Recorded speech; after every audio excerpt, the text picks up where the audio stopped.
And that damage is widespread in what looks more like a war zone. That fire jumping from one home to another. Here in the town of Driscoll, huge chunks of rooftop just peeled away due to those powerful wind gusts. For reference, 1 million gallons a day would cover an entire football field and 2.3 feet of water. $1 billion. It's a lot of money. The question is, where should it go? Should it go to potholes, maybe sidewalks? I want to show you just a glimpse of some of the donations coming in. We have everything from paper towels, there's bleach, but once we account for recent consumption habits, we're actually at a net loss of over 10,000 acre-feet. There are no reduced speed limit signs, so anyone going 50, 60 miles an hour over these train tracks, well, if they don't slow down, they're going to feel quite the jolt. It's deja vu on the Bayfront. Same bridge, same crews, but this time they are confident it is finally coming down. Good morning. We are live at the Water Garden, the new entertainment venue expected to shake things up for local businesses. Hey there, I want to start with this trash can right here. It paints a picture of just how violent those, the hail was. You can see that it went right through the top of this, creating a hole in the lid. Now, take a look at this truck. It was no match for the hailstorm. The side of it here, it might not pick up on camera, but it is just riddled with dents. You can see some of the damage here to the visor, but now take a look right over here. You can also see that this tail light was broken.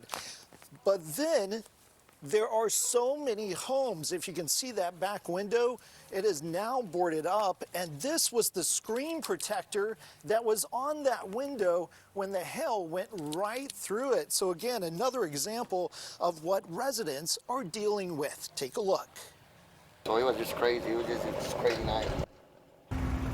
Was another neighbor, Antonio Chia. He says that both his wife's and daughter's cars were heavily damaged. One of them caught in the Walmart parking lot when the hail came crashing down. We met up with him outside of his home, which also took a beating. A bird's eye view of the roof shows just how hard this neighborhood was hit.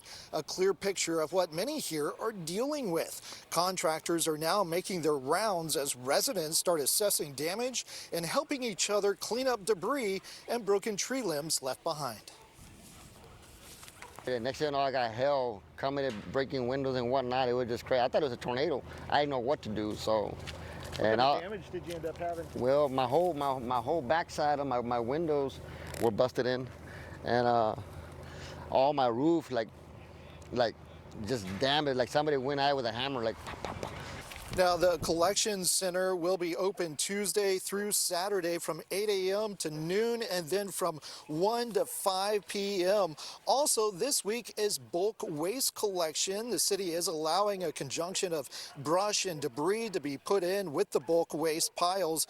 Crews are already collecting that and are making their way to the east throughout the week. And while we were out here, one of the residents was handed this flyer from the city, basically giving that information, but also some solid information about verifying contractors. But that is the very latest live here in Portland off Cupertino Street. I'm Bill Churchwell. Now back to you. Any comment for the parents? That's Sylvia Munoz ignoring our camera. She left a contentious meeting where she and two other PTO members came face to face with parents who also had questions. There's a total of $657.88 spent at places like Wingstop, Whataburger, Taco Bell. Elizabeth Ramos, a former ISD board member, filed a public records request that gave an idea of the spending that took place. I believe the majority of the money has gone to teacher incentives and decorations and balloons at the campus. Even taking a moment during Tuesday's meeting to highlight the money spent on balloons. Documents shared with 3 News shows a previous balance of over $12,700 from October of 24.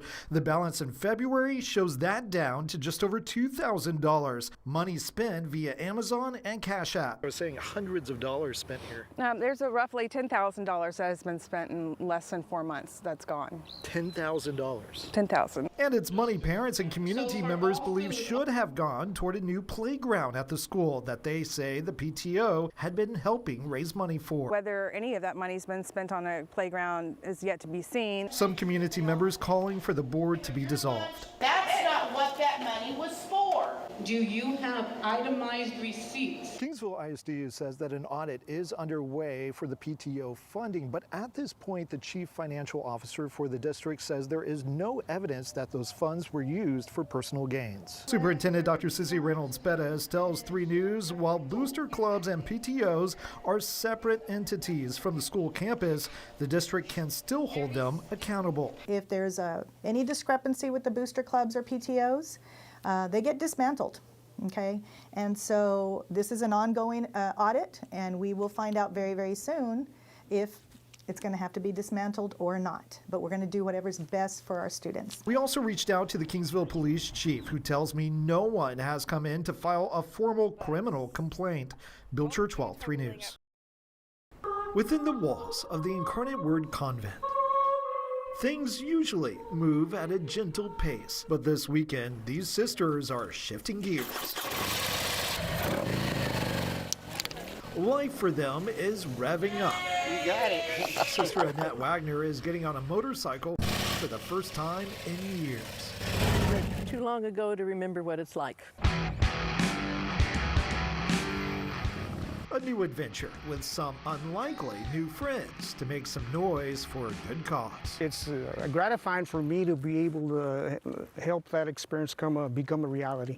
For Ernesto Mendez with Nights on Bikes, this is also a first. My wife normally rides with me, but I've never had the opportunity to have a nun and someone closer to God behind me. Wagner and the other sisters are trading in silence for the sound of the first ever Nun Run, a 41-mile ride from the convent on Lipes Boulevard all the way to the Spirit Center out near Blunser, a place where youth can disconnect from the world and reconnect with God. We're all on a spiritual journey. I think this little trip of 41 miles kind of reminds us maybe about what our life is about and where our goal is. Director of the Spirit Center, Amy Clark, says she was looking for a creative way to support that goal. She found it. And we wanted to create an idea that not only raised some fun and some fundraising for our programs and operations, but also brought together a sense of community. All right, here we go. A ride that is about more than just miles on the open road. It's a journey with purpose. I have positive expectations. Say bye. Bill Churchwell, 3 News. Now, a mother and her 5-year-old daughter in the other car were rushed to the hospital. Tonight, our Bill Churchwell spoke with the family of those survivors, saying that they're grateful that they're alive, but they're also calling for change here. Bill? Leslie, authorities are still investigating what exactly led up to that wrong-way crash, but for the family who was struck, what happened here was nothing short of a miracle. The husband and wife were coming home from fellowship with friends in 2 separate cars. He made it home first when the unthinkable happened.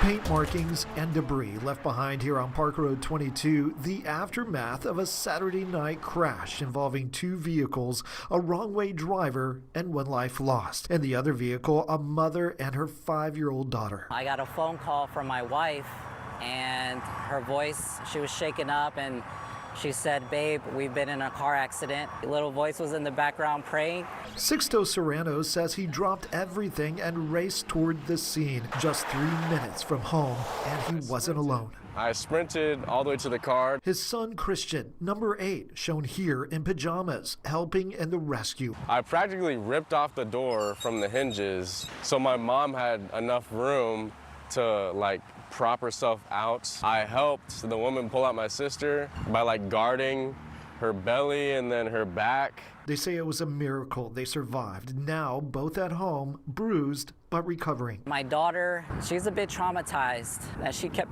telling me, "Papa, can you pray for me? Can you pray for the car? Can you pray that we don't get hurt?" And so I fell asleep in her arms. Serrano believes this road has been dangerous for years. According to DPS, since 2020, more than 800 crashes on Park Road 22. 345 involved speeding, 62 involved alcohol, 5 were wrong-way crashes. And you can't see in the dark. There's no lights here. So if you can't see that and you can't see the road on the other side, you think because it's 2 lanes that you can make a left. And we've witnessed that 3 times in 1 year. Thanking the first responders and Good Samaritans who were there within minutes. It was amazing to see the community come together and help people that they don't even know. I had to react like that. Still, through the pain and prayers, the family's thoughts are with the woman who struck them and did not survive. My condolences to them for losing a loved one. And I also reached out to Corpus Christi police tonight. They tell me this is the first head-on collision along Park Road 22 this year. And while rare, wrong-way drivers remain a concern. CCPD says they continue working with TxDOT to prevent them, including using the early warning system seen along major highways. They remind drivers to stay alert and keep to the right lane, since wrong-way drivers often mistake that left lane as theirs. Leslie, back to you. In the heart of South Texas. We farm over somewhere between 7,500 and 8,000 acres. For Bert Ring, the land is both a blessing and a challenge when you depend on the sky to deliver your livelihood. As the year started, we thought it was going to be an extremely bad year. A lack of rain forced Ring and others to pump the brakes on sorghum planting that typically starts in February. We didn't start until the beginning of the next month. A late March soaking delivered a much-needed boost. Some areas received over 15 inches of rain in just 3 days, more than they had seen in the previous 6 months combined. After that big rain that we just had, everybody kind of went in and changed up their plans and gone back to all right, we might gonna make a crop this year. While farming and pasture lands are stressed by the lack of rain, it's far from a historic drought. Take a look at these 2 images, the 2011 drought here on the left and the current drought on the right. Now, nearly 86% of the state was in exceptional drought in 2011. The current drought doesn't even compare. Farmers say it's just not low lakes. Without the rain, things dry up pretty quick in South Texas.